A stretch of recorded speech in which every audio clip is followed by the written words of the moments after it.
On the occasion of the Women's Day, I would like to thank all my women colleagues for the tremendous contribution that they've made to the company.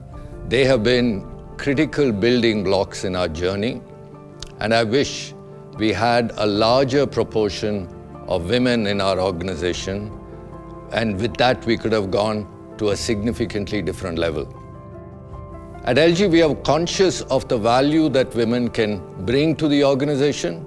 Besides being the right thing to do, we also believe it is right for the business.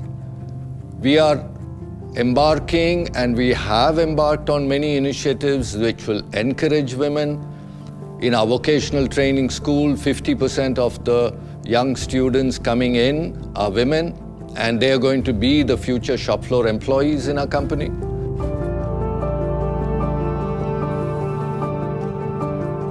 We have incubated a digital dojo in one of the leading women's colleges in Coimbatore. The idea is to encourage women to take on science, technology, engineering, and mathematics, give them real-life examples of business, and help them build a career, and hopefully they will make a career with ELGi. But all this is a very veneer-level effort. We need to fundamentally change our organization.